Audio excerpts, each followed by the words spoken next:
Good afternoon, friends. Pastor Terry here. We are Okotoks Alliance Church, and these are Thursday Thoughts with Terry. I hope you're having a great week and anticipating the final couple of days of that. I was going to take you to the window, and then I thought, no, I won't do that to you.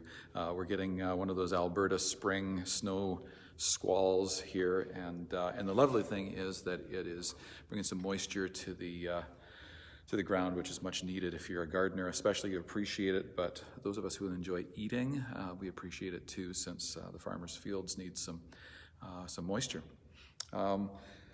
Thursday Thoughts. We're anticipating this coming Sunday.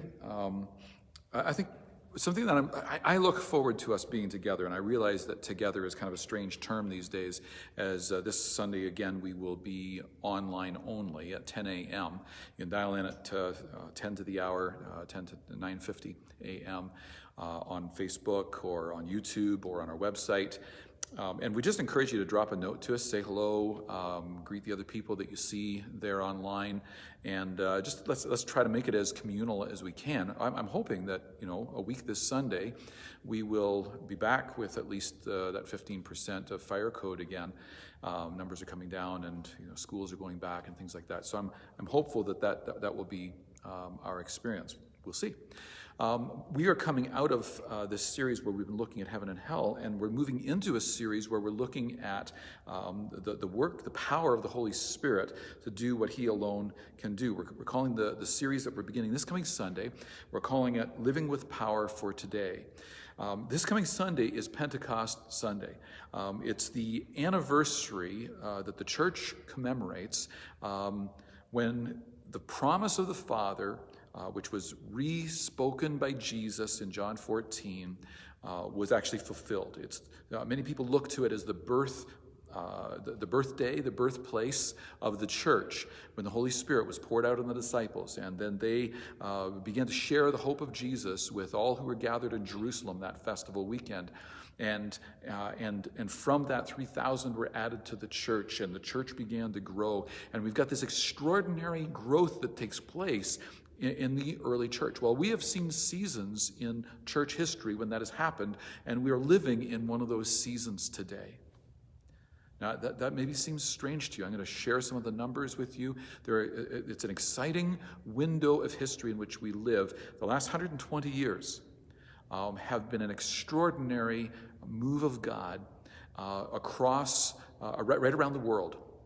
We're going to talk about that, and then we're going to talk about how do you and I participate in that authentically, genuinely. Last Sunday, we closed out with Revelation chapter 22, and it's this really beautiful invitation that John articulates to us. We've been hearing from Jesus through the book of Revelation. John's been recounting these extraordinary visions that he had, many of them sort of abstract paintings. It's hard to really fully understand what he's getting at, but if nothing else, he's encouraging the church in that first century that despite their persecutions, despite the difficulties, Christ will rule, Christ will reign. Well, part of what we're going to encounter in this new series as we talk about living with God's power in us and moving through us is the fact that He is still reigning. He is still doing an extraordinary thing. And I look at Revelation chapter 22, verse 17, and we read this. The Spirit and the bride say, "Come." Say, "Come." Let the one who is thirsty come. Let the one who wishes take the free gift of the water of life. There's an invitation for you and I to live in the fullness of the power of God, made known to us as the third person of the Trinity, the Holy Spirit. We need to better understand who God the Holy Spirit is. And we need to better understand what it means for Him to take up residence in our lives and move through us, and for us to have access to His power and to live in that power. He wants to bring inner healing to you. We're going to talk about that over these next few weeks. He wants to bring a balance and a stability to your life. We need to look to Him for that. How do we do that persistently? How do we seek Him fervently? Repeatedly,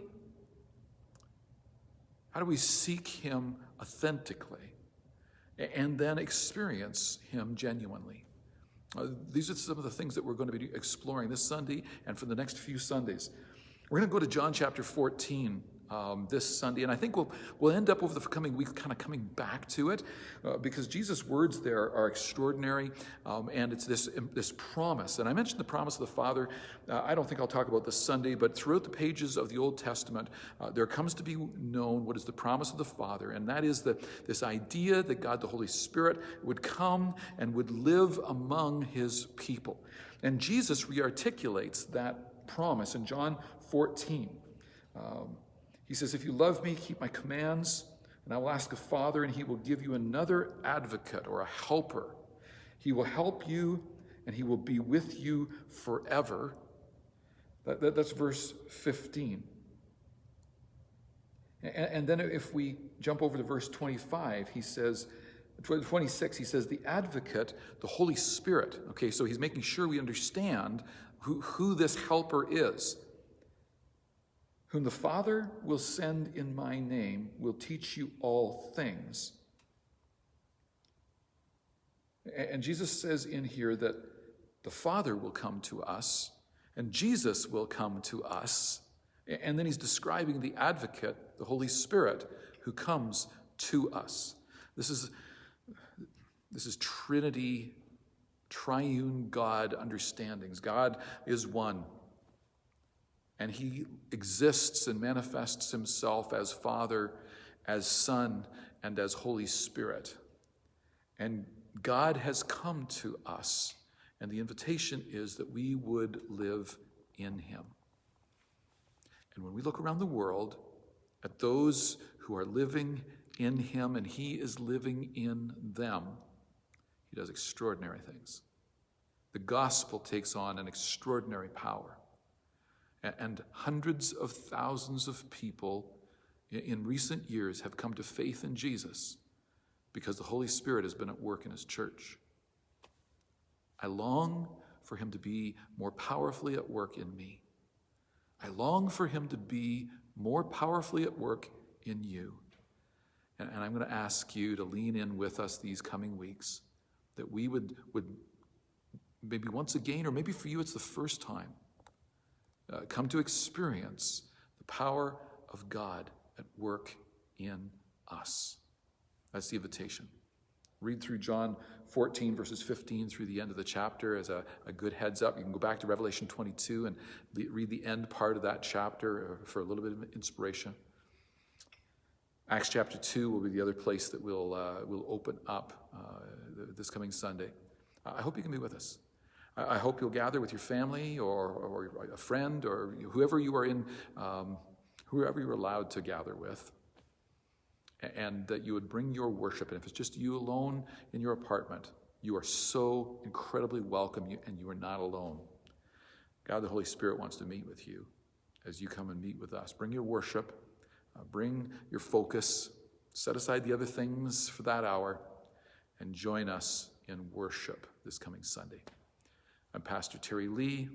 We are Okotoks Alliance Church, and these are Thursday Thoughts with Terry.